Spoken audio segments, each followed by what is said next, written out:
Assalamualaikum warahmatullahi wabarakatuh. Selamat pagi, siang, sore, dan malam untuk semuanya. Perkenalkan kami dari kelompok Hukum Om yang akan membahas eh, percobaan yang telah kami lakukan sebelumnya. Eh, Perkenalkan, eh, saya Aknaf Farudin. Next, dengan NRP 500123120.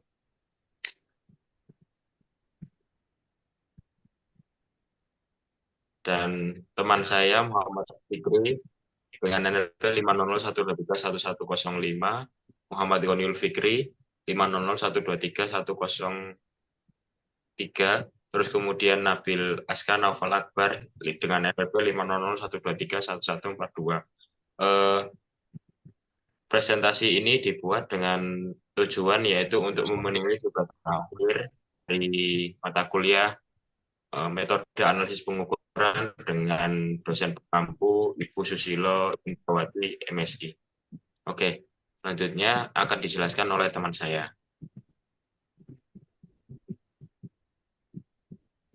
Baik, untuk selanjutnya yakni bab pendahuluan.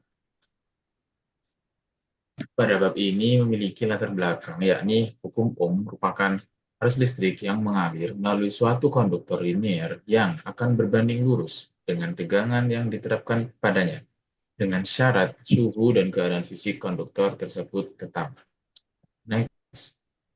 Untuk tujuan hukum Ohm ini, yakni yang pertama untuk menentukan besar hambatan, yang kedua untuk menentukan hubungan antara arus yang lewat pada resistor dengan beda potensial antara ujung-ujung resistor tersebut. Sedangkan untuk batasan masalah sendiri terbagi menjadi tiga, yakni yang pertama menggunakan arus DC dengan satuan mA, yang kedua menggunakan rangkaian seri, dan yang ketiga variasi yang digunakan yaitu variasi tegangan sebesar 1 volt, 2 volt, dan 3 volt.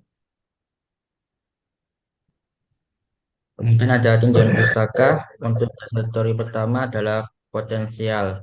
Potensial listrik ini adalah energi potensial listrik persatuan muatan dalam suatu titik di medan listrik. Ini menyatakan kemampuan medan listrik untuk melakukan usaha terhadap muatan listrik yang diletakkan pada titik tersebut. Potensial listrik menggambarkan posisi energi sebuah muatan. Semakin jauh dari sumber medan listrik, potensialnya bisa menjadi lebih kecil atau lebih besar tergantung polaritas muatan. Next. Selanjutnya ada beda potensial. Beda potensial adalah selisih nilai potensial listrik antara dua titik dalam medan listrik. Beda potensial sering disebut sebagai tegangan. Tegangan inilah yang menyebabkan muatan bergerak dari potensial tinggi ke potensial rendah. Beda potensial menunjukkan energi yang diperlukan untuk memindahkan muatan dari satu ke titik lain dalam rangkaian listrik. Disebut ini di sini dihasilkan oleh sumber seperti baterai atau generator. Next. Baik, untuk arus listrik sendiri yang kita ketahui yakni sebuah aliran muatan yang mengalir bersatuan waktu. Nah, muatan ini bergerak ketika terdapat energi dari luar yang bekerja pada aliran itu sendiri. Nah, untuk arus listrik ini sendiri memiliki arah yakni dari potensial tinggi ke potensial rendah, begitupun sebaliknya yakni dari potensial rendah ke potensial tinggi. Next. Kuat arus. Kuat arus adalah besarnya muatan listrik yang mengalir melalui suatu penghantar dalam waktu tertentu. Nah, dengan rangkaian yang seperti uh, yang kita gunakan, yakni muatan akan bergerak melalui kawat dari terminal baterai ke terminal lainnya. Next.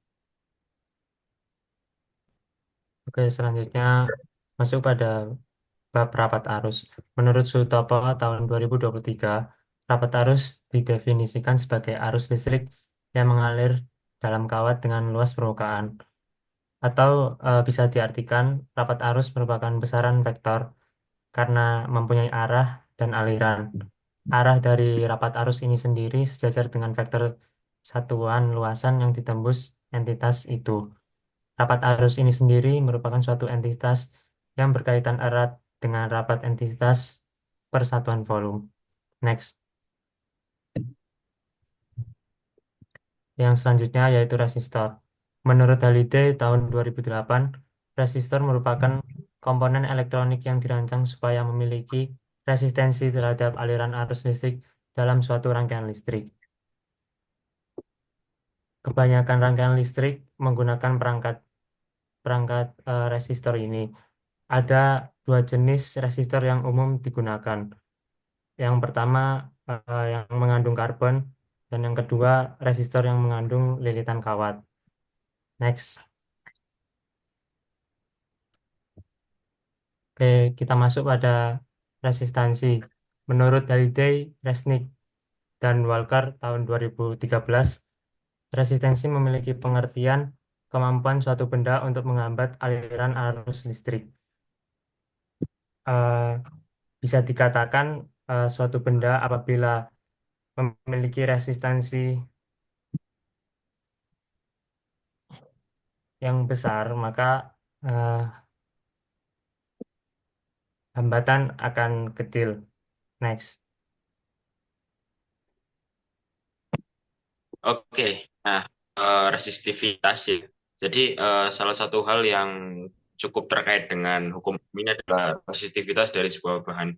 Di mana menurut Katvel ya tahun 2019 itu resistivitas sendiri merupakan suatu nilai hambatan dari suatu bahan pengantar.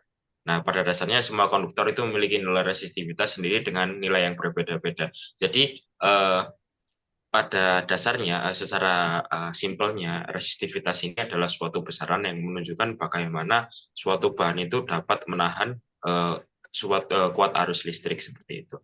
Oke, next.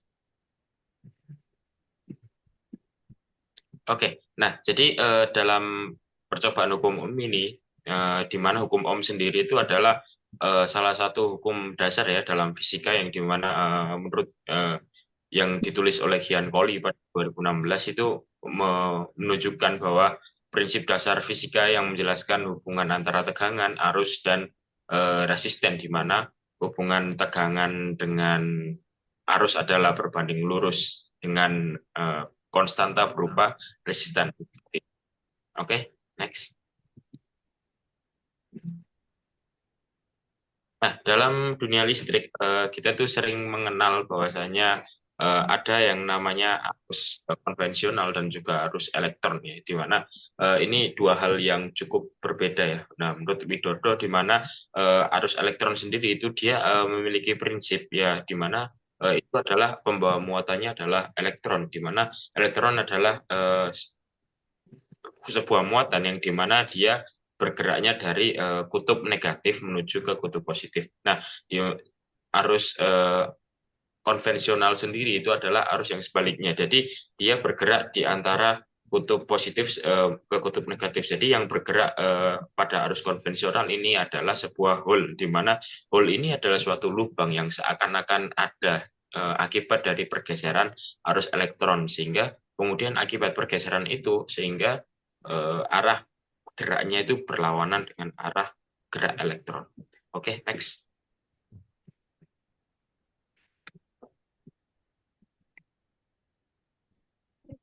Nah, metodologi yaitu alat dan bahan. Alat dan bahan yang digunakan adalah satu set resistor sebanyak 3 buah, multimeter digital sebanyak 3 buah, power supply sebanyak 3 buah, breadboard beserta kelengkapannya sebanyak 3 buah. Adapun skema alat yang digunakan dalam percobaan ini adalah dapat dilihat di sebelah gambar kanan.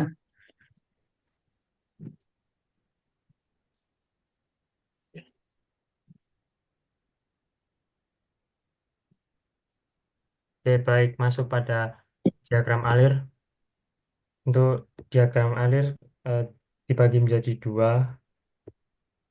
Untuk yang pertama yaitu merangkai sesuai dengan skema alat yang dari halaman kami sebelumnya. Kemudian satu multimeter disambungkan secara paralel terhadap resistor untuk mengukur tegangan.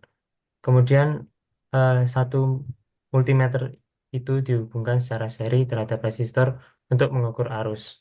Next. Kemudian nilai tegangan power supply diatur, tegangan dan arus juga dicatat. Setelah itu nilai resistor diukur. Kemudian dicek apakah sudah dilakukan variasi tegangan.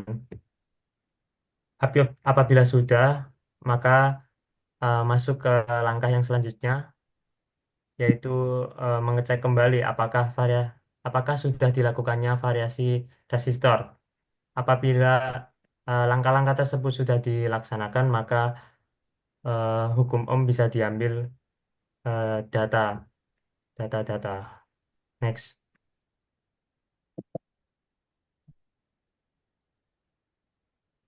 Oke, baik. Ini merupakan hasil pengukuran dari R1 pada pengulangan 1. Di sini kami menggunakan 5 variasi, yakni pada variasi pertama menghasilkan 1,18 volt dengan arus listrik 1,19. Variasi kedua yakni menghasilkan 2,16 volt dengan arus listrik 2,14, dan variasi ketiga 3,03 volt dan 3,89 mA. Dan yang keempat 4,01 volt dengan arus listrik 3,96 mA, dan yang kelima 5,03 volt dengan arus listrik 4,99. Dan berikut merupakan contoh perhitungan untuk mencari nilai R. Di sini diketahui bahwa V-nya itu 1,22 volt, I-nya 0,24 mA, diubah menjadi ampere, yakni 0,24 dikali 10 pangkat min 3 ampere, sehingga yang ditanyakan R, yakni R sama dengan V per I, R sama dengan diketahui tadi, sehingga ditemukan R-nya yakni 5,304 kilo ohm. Oke, dari perhitungan tadi, dari data yang telah didapatkan tadi itu, ada beberapa data yang cukup aneh ya untuk dapat dimasukkan atau dapat diterima data tersebut. Nah, sehingga dari hal tersebut kami menggunakan teorema untuk penolakan data, di mana ini adalah teorema yang kami gunakan adalah teorema Covenant ya.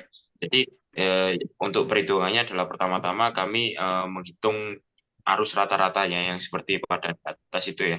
Sehingga kemudian I rata-rata dapat 3,234 miliampere ya di situ ya.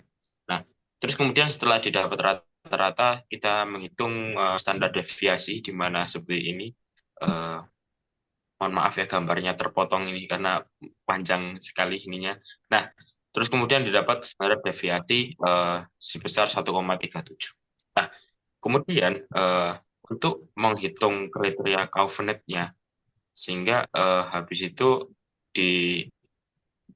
dihitunglah untuk nilai Z-nya. Bagaimana nilai Z-nya? Yaitu arusnya dikurangi arus rata-rata dibagi dengan standar deviasi. Tentunya arus dikurangi arus rata-rata tersebut diberi tanda mutlak ya supaya positif nilainya, sehingga didapat 1,49489. Oke, untuk ini. Nah, terus kemudian sehingga kemudian P tadi dimasukkan ke rumus ini 2 dikali 1 min CDFZ-nya. CDFZ ini adalah nilai Q-nya ya. Nilai Q-nya sehingga kemudian sehingga didapat bahwa nilai P-nya itu adalah sama dengan 0,136. Nah, sehingga kemudian karena 0,136 tadi itu adalah untuk 5 data, maka dia dikalikan dengan 5 ya, sehingga 0,136 kali 5 sama dengan 0,68. Jadi untuk nilai 0,68 ini adalah konteks untuk arus pertama, yaitu 1,19. Nah, terus kemudian bagaimana kriteria Covenant-nya? Itu adalah N dikali 1/2K, di mana K ini adalah banyaknya percobaan juga, sehingga kemudian didapat hasilnya adalah setengah. Nah, sehingga karena mohon maaf, ini ada salah penulisan. Jadi karena 0,68 ini lebih besar ya daripada 0,5, maka menurut kriteria Covenant, jadi perhitungan yang seperti ini, data yang seperti ini adalah data yang diterima. Seperti itu. Oke, next.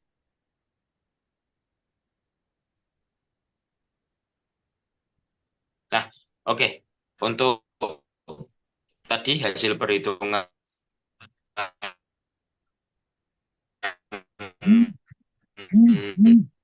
yang awal ya, didapati 15 dan arus listriknya 1,19 sudah dihitung 0,992 dan untuk semua varian sehingga kemudian dapat 1,05 seperti itu. Oke, next.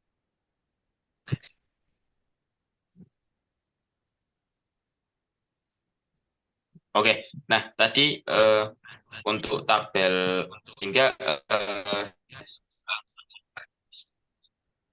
untuk ketidakpastian pengukuran karena sebelumnya adalah sebelum ada teorema penolakan data dengan setelah teorema penolakan data kan pastinya berbeda ya kalau ada data ditolak, akan tetapi karena tidak ada data yang ditolak maka untuk perhitungan ketidakpastian ini akan sama dengan sebelum data yang ada ditolak sehingga menurut perhitungannya adalah dengan menentukan rata-rata seperti dahulu pada yang kolom kedua itu ya, terus kemudian menentukan standar deviasinya sehingga didapat yaitu yang ralat mutlak itu 0,005 0,000 sekian 55472 itu ya, sehingga kemudian didapatkan ralat nisbinya adalah 0,0000552 itu.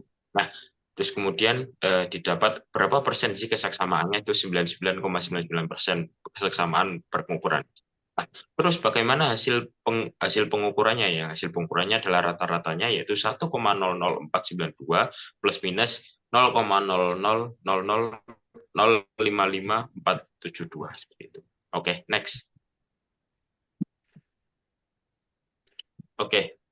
Dan ini adalah grafik ya dari hubungan arus dan tegangan yang kami mengambil sampel pada data R1. Jadi hubungannya ini adalah cukup linear ya jadinya seperti ini.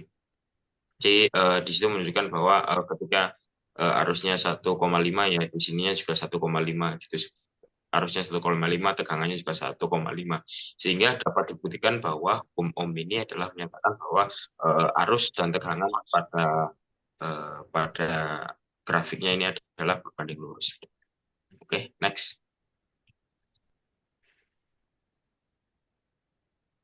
Oke. Oke, masuk pada pembahasan tentunya dari PPT dan juga makalah yang kami buat terdapat pembahasan yang dapat disimpulkan. Untuk pembahasan yang pertama yaitu prinsip kerja yang mendasari dari praktikum ini diantaranya kuat arus, beda potensial, dan juga hambatan. Untuk pembahasan yang kedua mengenai gejala fisis. Gejala fisis dari hukum ini yakni tegangan pada rangkaian menyebabkan muatan bisa berinteraksi dan juga menghasilkan gaya Coulomb sehingga muatan tersebut bisa bergerak. Next. Oke. Jadi kait pembahasan ini bahwasanya ini adalah menunjukkan ya bahwa tegangan pada hukum Ohm ini adalah linear dengan arus yang didapat ya. Terus kemudian tadi bahwa untuk data yang didapat itu adalah data yang sudah cukup baik dengan keseksamaan sebesar 99,99% ya. Jadi errornya sangat kecil sekali sehingga tidak ada juga data yang ditolak menurut kriteria Covenant seperti itu. Oke.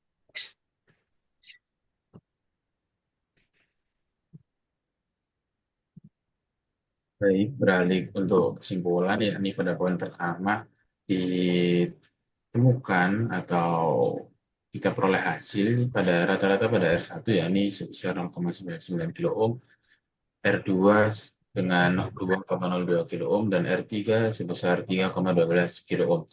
Dan untuk poin kedua, diketahui bahwa hubungan antara arus yang lewat pada resistor dengan beda potensial pada ujung-ujung resistor tersebut yakni terbukti berbanding lurus. Sekian dari kelompok kami, saya kembalikan ke Agnaf. Oke, terima kasih. Demikianlah presentasi kami tentang percobaan yang berjudul Hukum Ohm ini. Mungkin jika ada salah atau salah kata atau salah perbuatan kami satu kelompok mohon maaf yang sebesar-besarnya. Terima kasih juga kami ucapkan kepada seluruh teman-teman yang sudah membantu menulis menulis laporan ini dan juga mengirim PowerPoint ini. Kami ucapkan kepada Ibu Susilo Indrawati yang telah membimbing sehingga kemudian PPT dan laporan dapat kami susun dengan baik. Terima kasih atas perhatiannya. Kurang lebihnya mohon maaf. Wassalamualaikum warahmatullahi wabarakatuh. Waalaikumsalam warahmatullahi wabarakatuh. Hmm.